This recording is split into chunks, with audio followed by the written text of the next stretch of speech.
Lorraine, thank you so much for your time this morning. Can you just talk to us a little bit about what has led now to the subsequent collapse of the ceasefire? Do we actually know why we've gone back to this violence now and this back and forth actually taking place? Good morning. Thank you for having me. No, we don't actually know what led to this. We know that Russia used this to reset their troops. And now one party is blaming the other one, that the other one's shooting or shutting the civilians that tried to get out. Civilians had to retreat. But on the ground, it's not good. We have students in Sudan that are sending us messages crying, please get us out. There's no more food. There's no more water. We cannot go into the bomb shelters. It's -5 in the bomb shelters. It is extremely cold in Ukraine right now. It's one of the coldest days. The snow is deep. The children are crying. Families are crying. We have 35 South Africans still stuck with their families inside of Ukraine with 6 animals.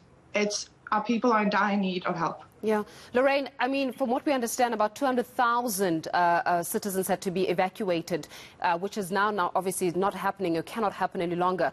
So can you just give us, in terms of just the official figures, how many citizens was actually supposed to be evacuated from these areas? And do we know exactly what has now happened to them? Do they have to go back into hiding? If there's especially no supply, no resourcing, do we know any form, or do you have any form of communication from them in that regard?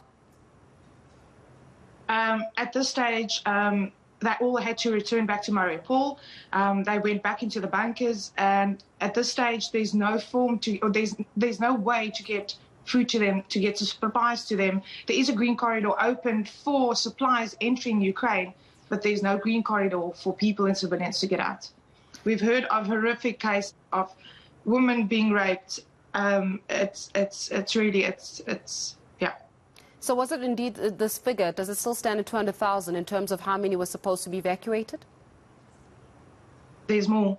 I'm telling you there's more, because as the days go by, we hear of more South Africans still stuck in Ukraine. I mean, this is a round figure of people that they think are there. So there's still people that are too scared to even go and tell them, I want to evacuate. So I think there's more people. There have to be more. Yeah. In that instance, I mean, if there's no water, there's no electricity, there's shelling that is going on there, there's fighting that is going on there, they're returning into some of these bunkers. How much time do these people actually have, and how much can they actually take, before any form of aid actually arises? I mean, there's only so much that the human spirit can give you. That's the whole thing. Their spirits have been broken. We've spoken to people. We've actually started giving them trauma counseling. Trauma counseling, they told us, trauma counseling is not going to work. We need to get out of here. Please, we're going to die. We need to get out of here. You can take a few days without water and food.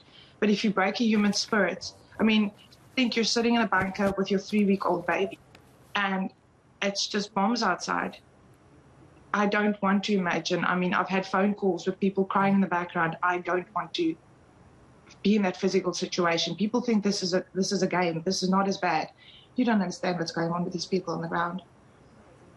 Lorraine, has there been any form of official word from the Ukrainian government or officials in some way or form, just to give some kind of explanation and indication as to what exactly is going on? What has led now to the ceasefire collapsing? What has led now to the subsequent resumption of violence? I'm in direct contact with the ambassador of Ukraine in South Africa, and they are trying their best. They are trying every way to negotiate, to push to get civilians, foreign civilians out. But it is met with opposition permanently and with lies. I mean, look at Mariupol's situation yesterday. Perfect. Let's have a green corridor. And those people weren't even 2 kilometers out of town, or not even 2 kilometers out of where their places where they were staying, and shelling and continued. It begs us to wonder exactly how much aid and how much resourcing is needed. And if we had to do a guesstimate in this case, how much aid is needed to help these people there, and exactly what do they need as of urgency so far? We need, if we can do this, we need to get them out. The aid is only going to last again so long. The biggest thing that we're asking the UN, the EU, NATO, please negotiate a green corridor for everyone, a ceasefire for all civilians, all women, all children, all foreign nationals to leave. We cannot let these people die in a war that is not theirs. Yeah, it's absolutely horrific to even imagine what kind of, horrendous atrocities are actually happening on the ground there, Lorraine. At this point, do we still have the communication that is established with these citizens? And do we know for how long we'll be able to have communication with them? In certain areas of Mariupol and Sumy, there's no more electricity. We don't know for how long. That's why we told most of the South African students, you need to get out, or citizens, you need to get out now, because we don't know for how long. A day, 2 days, we don't know if the Russians will take out the complete communication systems. We don't know.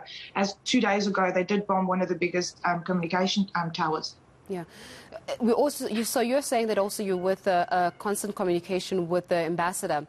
I do also understand that it was a few days ago, a similar story when it came to the evacuating of South African students.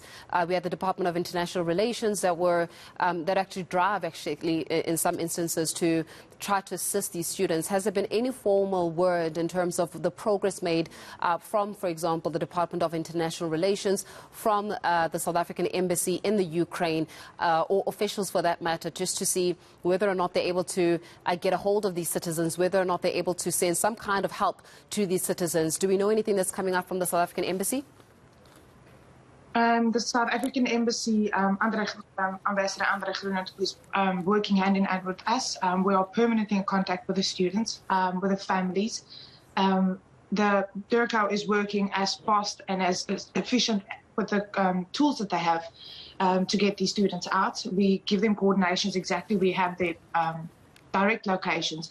Tell them the quickest route, get to this town, there's a place to sleep in this town, we've got food for you in this town, if we have left, and then we get them to the closest border.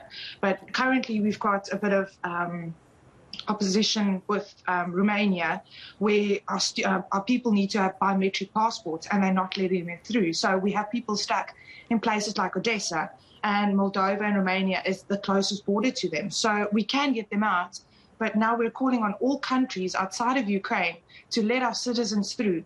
We do not have time for paperwork. Their lives are more worth than paperwork. We need to get them through. They're in your country. We will get them to a country that they're allowed to stay in. If you do not want them to stay, we want to get them home. We want to get them on the first plane home. But we need to get them out first. Yeah.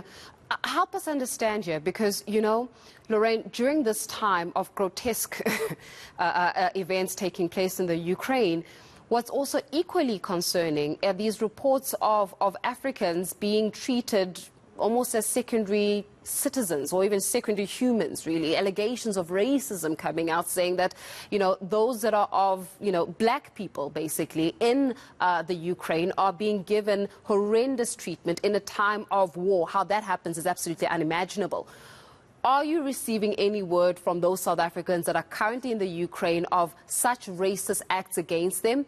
And is there any intervention in that regard? You're saying that certain countries are not letting them through. Is that on the premise of just the nationality, or is that could also be on a premise of the color of their skin?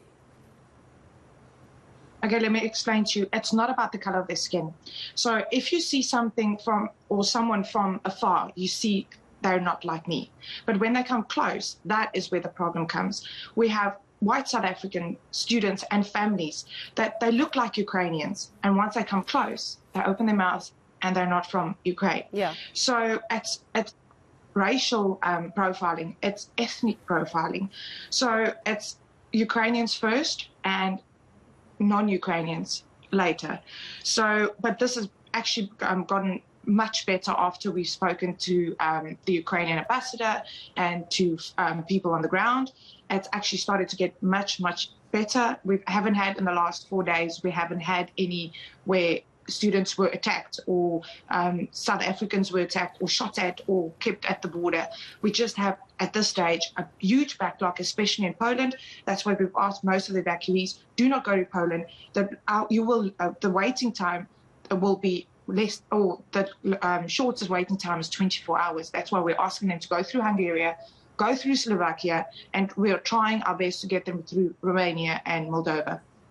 Lorraine, I'm definitely sure we're going to keep you in contact as we try to establish more information and developments as things seemingly escalate in the Ukraine. But we'll leave it there for now. Thank you very much for your time there, Lorraine Blauw, just giving us information in that regard with what's happening currently in the Ukraine.